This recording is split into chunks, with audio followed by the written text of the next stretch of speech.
building from one success into the next, look into your first Olympics. The excitement that went with that, the process that went with that, what changed in that 4-year period? Was it just more of the same work? Were there any things you did differently because the level had gone up a notch? Or was it just more of the same, which is being the best athlete you can be, in the best team setting you can be, and doing your best to deal with the pressure on the day? I think it is a bit of that, and just those steady improvements. But 2014 to 2015, when I started to see solid, good results on the world stage, I started to really understand exactly what type of athlete I could be. There's some people that are super specialized in one thing, and their whole goal is like, how good can I be at this one individual race?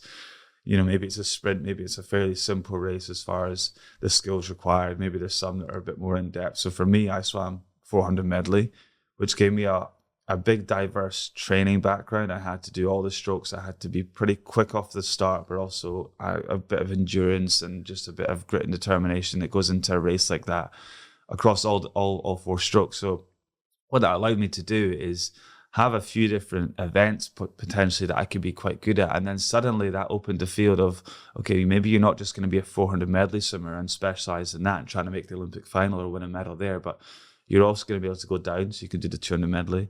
You could also be pretty good at freestyle, 200 freestyle. Maybe you could be part of the 4x200 freestyle relay. So over those years, I started to understand like where my specialty could be. And what was exciting about that was I thought I could be pretty good across quite a few different events. So suddenly it was like really exciting. It's like, don't just make the Olympics, but like try and qualify and swim several times in several different events. So it became really exciting.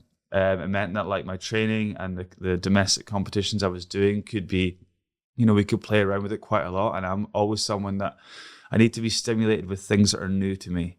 So I thought it was always going to be too boring if I was just going to go for the one event. Say it was like 100-meter front crawl there and back freestyle like that. Yeah, I've got a lot of respect for people that can be so good at that. But for me, I want to be good at a few different things. So it was just kind of experimenting different ways to improve, different ways to test myself. So something like off events, maybe something that I'm not going to do at the Olympics, but it's going to help me from a training and a racing point of view. So just trying to be as versatile as I could be, as experienced as I could be in different disciplines, different environments, different speeds, finding out what my weaknesses were, because I had them, and finding out what my strengths were and using them and amplifying them. That was really it. So just understanding what type of racer I was, what type of trainer I was, where my best events were, where my off events were, and just trying to, shape that into, hopefully a great 2016, a great Olympic Games. How many hours a week were you in the pool? In the pool, like probably 20, just over 20. And then you throw in gym sessions, conditioning sessions. It's like 30 hours, week of like in-person training. And then there's like this, when I think about like what my training load actually was, you got to take into account like, good half an hour before and after the session, you're either priming yourself, you get in the zone, you're recovering. So that's an extra hour on top. There's then also like, if I'm training, when I was a full-time athlete, as you run a business now as well, so it's probably even harder. But like, if you got a double, you're training in the morning, 5 till 7, you're training again at the evening. Those hours in between, it's very hard to switch off.